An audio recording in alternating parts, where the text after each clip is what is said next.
The room went quiet the moment I walked in. Not the polite kind of quiet, but the held breath kind, where 40 people suddenly find their champagne glasses very interesting. My ex-husband's fiancée saw me first. I know because her smile collapsed like a building with the supports kicked out. I smiled back. I was holding an envelope. But I'm getting ahead of myself. Let me start where it actually started, with the smell of a perfume that wasn't mine on the collar of a shirt that was supposed to be his. We had been married for 19 years when my husband sat down across from me at the kitchen table one Tuesday morning, poured himself a cup of coffee like he was settling in to discuss the weather, and told me he wanted a divorce. Not that he wasn't happy, not that we needed counseling, not that he'd been thinking about this for a while and wanted to talk it through. Just, I want a divorce. His name was Thomas. No, wait. I've called him that in my head for so long it slips out. My husband. My former husband. The man I had spent 19 years building a life with in our 4-bedroom house in Scottsdale. The man I had followed to 3 different states for 3 different jobs. The man whose mother I had nursed through hip replacement surgery while he was away on a business trip to Denver. I want a divorce, he said. And he didn't look at me when he said it. I asked him why. He said he wasn't happy. I asked him if there was someone else. He didn't answer right away, and in that pause, 3 seconds, maybe 4, 19 years rearranged themselves in my memory like furniture being moved in the dark. There's someone else, isn't there? He said it was complicated. Which is how I found out about his assistant. I want to be careful here because I know how this story sounds. Cheating husband, young assistant, wife left behind. It's almost a cliche, and I used to hate stories like this. Used to think the women in them should have seen it coming, should have been paying attention. I understand now that that kind of thinking is its own cruelty. You don't not see it because you're blind. You don't see it because you trust someone, because you've spent 19 years learning their face and their habits and their way of breathing when they're asleep, and you've stopped questioning any of it because it's home. You don't audit home. But I started paying attention after that Tuesday morning, and here's what I found. Hotel receipts from Sedona, charged to a card I didn't know about. A reservation at a restaurant in Old Town Scottsdale that I'd mentioned wanting to try for 2 years, and he'd always said was too expensive. Texts, briefly visible when I handed him his phone one evening, signed with a name I recognized. His assistant's name. She had worked for him for 2 years. She was 31. She wore her hair in a high ponytail, and she sent emails with a lot of exclamation points, and she had apparently been sleeping with my husband in hotel rooms across Arizona while I was home in Scottsdale, feeding our dog, picking up his dry cleaning, and planning a kitchen renovation he'd said we couldn't afford. I didn't confront him. I want you to understand that I made a deliberate choice not to confront him. Not yet, because I had talked to an attorney first, and she told me something important. In Arizona, documentation matters, so I waited. I kept the receipts I found. I kept a journal. I kept attending his family dinners, kept chatting with his mother on Sunday afternoons, kept being the wife I had always been, while quietly, methodically, I prepared. The divorce took 8 months. We divided the house, the accounts, the dog, a beagle named Charlie who looked at me with such confusion every time a suitcase appeared that I cried every time I packed one. My husband's attorney was aggressive. Mine was better. By the time it was finalized, I had a settlement that was fair, a 1-bedroom apartment in North Scottsdale, Charlie full-time, and something else I hadn't expected. A phone call from my former father-in-law. My former father-in-law's name is Harold. He is 73 years old, he has a voice like weathered oak, and he built his money the old-fashioned way. 30 years running a commercial real estate company in Phoenix that his own father had started with nothing. He had always been kind to me in the particular way of quiet, observant men, not effusive, not warm exactly, but present. Paying attention. He remembered my birthday before his own son did. He asked about my work. I'm a landscape architect. I had my own small firm, with genuine interest, the way people do when they actually listen to the answers. He called me 3 weeks after the divorce was finalized. "I want you to know," he said, "that I'm sorry. What my son did was wrong. I've told him so." I thanked him and told him it wasn't his responsibility. "That's where you're wrong," he said, and then he told me something that I sat with for a very long time. He said, "I've taken care of something. You don't need to know the details yet, but when the time comes, you'll understand." I didn't know what he meant. I thought maybe he was just being kind, the way older men sometimes speak in gentle vagaries when they don't know what else to offer. I thanked him again. We said goodbye. I went back to my apartment, made myself dinner, let Charlie up from the couch, even though I'd always been the one to enforce the no dogs on the couch rule, and I tried to figure out what came next. The next year was the hardest and the strangest year of my life, in equal measure.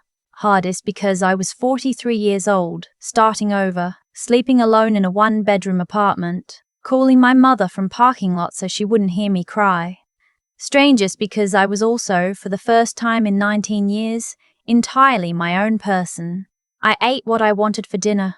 I watched whatever I wanted. I took on clients my husband had always subtly discouraged me from pursuing, the interesting, complicated ones, the ones with unusual sights and limited budgets who needed creativity more than capital.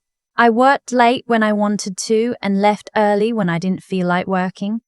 I drove up to Sedona on Thursday just to see the red rocks at sunset. I was building something slowly from the rubble. And then, 14 months after the divorce, I got a text from my former sister-in-law. "I don't know if anyone told you," she wrote, "but I thought you should know. He's engaged. They're having a party at Kierland this weekend, an engagement party. Kierland is a resort in Scottsdale, a very nice one. The kind of place with a pool that looks like it belongs in a magazine and event spaces you have to book 6 months in advance. It was also the resort where my husband and I had celebrated our 10th anniversary, where we'd had champagne at the rooftop bar and he'd said something about the next 10 years, and I had believed him. I sat with my phone in my hand for a long time, and then I thought about the envelope. Harold had mailed it to me 6 weeks after our phone call, a plain manila envelope, my name in his careful handwriting, a Phoenix return address. Inside was a letter, handwritten on legal pad paper, and 4 pages of a trust document with certain passages highlighted in yellow. I won't reproduce all of it here, but the relevant part, the part Harold had highlighted twice, read roughly as follows: that any male heir who, through his own actions, dissolves a marriage of 10 years or more prior to the death of the grantor, whether through divorce, abandonment, or legal separation, shall forfeit all rights to the principal trust assets, including all real property, investment accounts, and business interests held therein. Harold had built his company into something worth, at current valuation, somewhere between $18 and $22 million. My former husband was an only child. He had grown up knowing, in the vague, comfortable way of people who have always had security, that one day this would be his.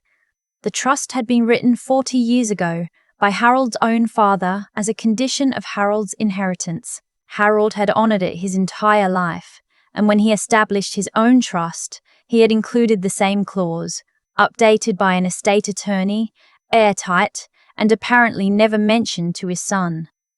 Because my former husband had never asked. Why would he?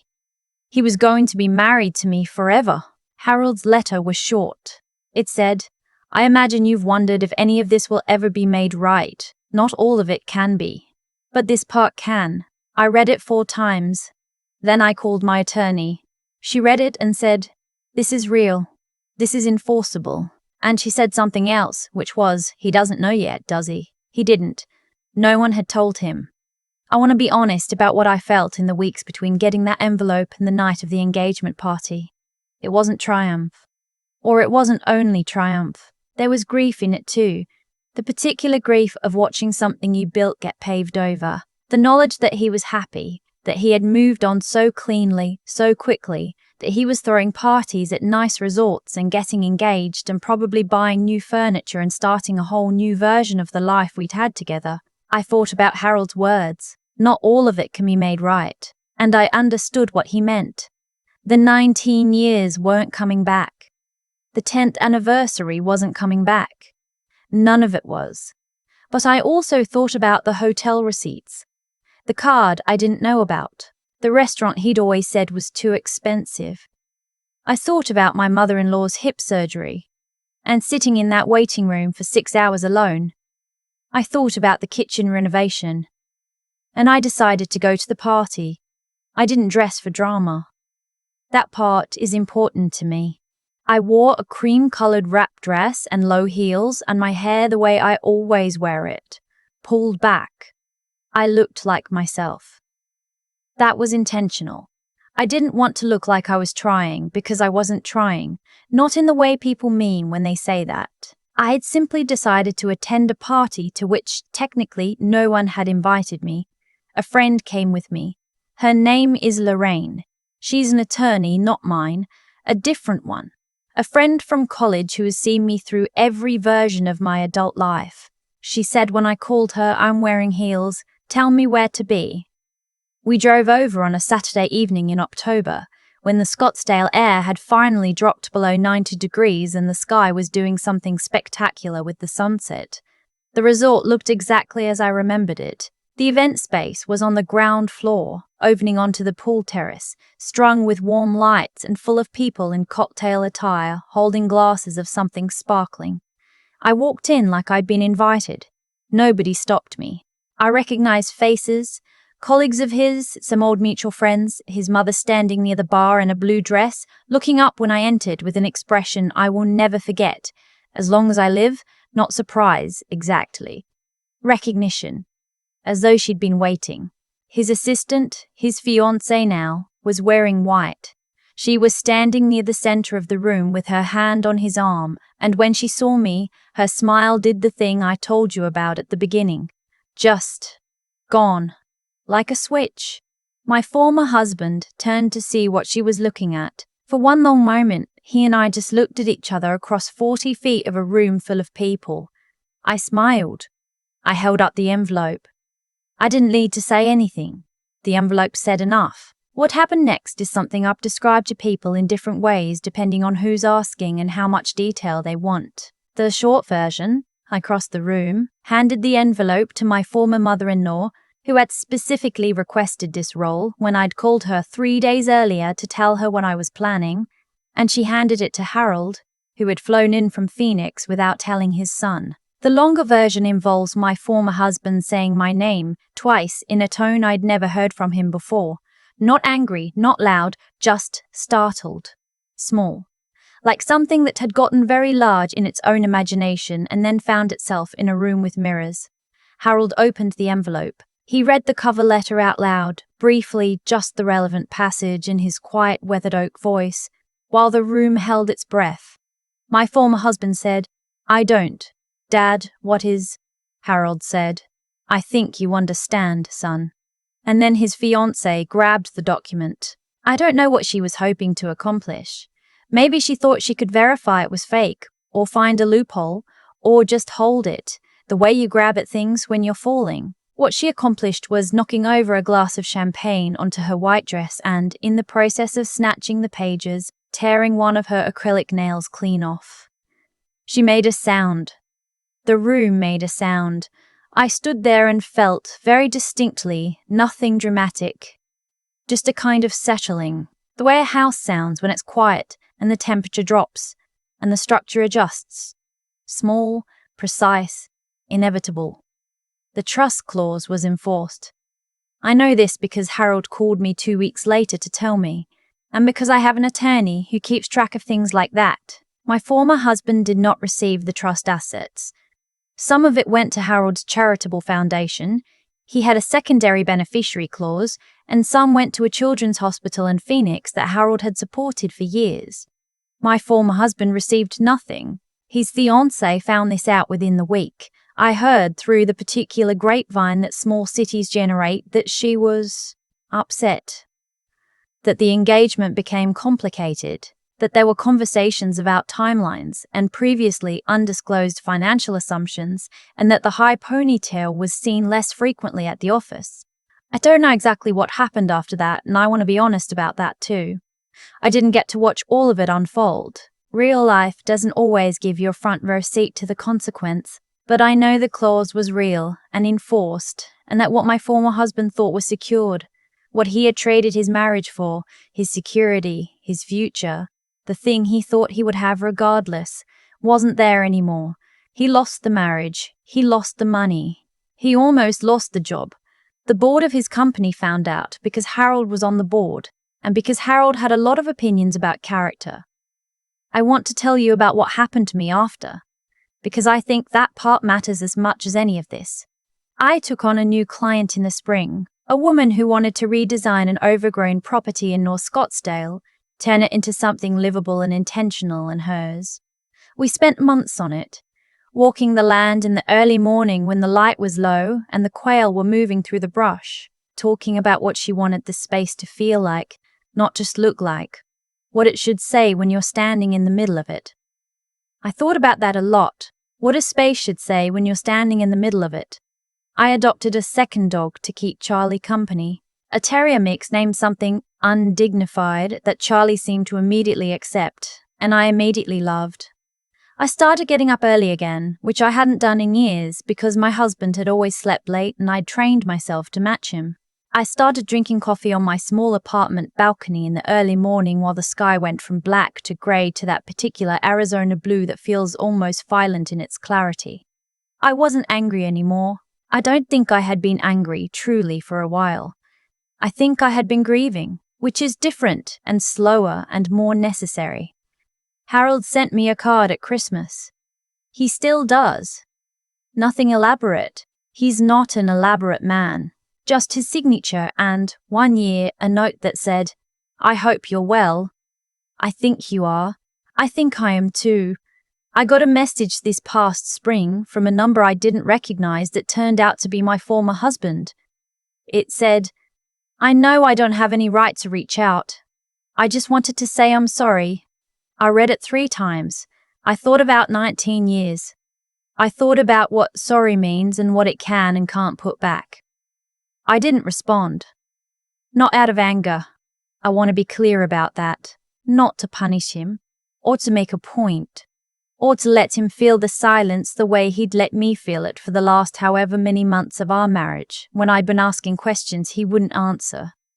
I didn't respond because some things are finished, because some chapters close and the closing is the right ending, and adding a line after the last line doesn't make the story better. It just makes it harder to close the book. My mother asked me once, not long after the party, whether I felt like I'd gotten justice. I thought about it for a long time before I answered. I said, "I think I got something better than justice. I got to watch someone face the thing they thought would never catch up to them. And then I went home. I fed my dogs. I sat on the balcony in the last of the evening light and looked at the way the sky goes orange and deep red over the desert before it goes dark. And I thought, not for the first time, that this is a very specific, particular kind of beautiful. The kind you don't notice when you're always trying to get somewhere else. I noticed it now. That, I think, was the thing I had been building the whole time without knowing it.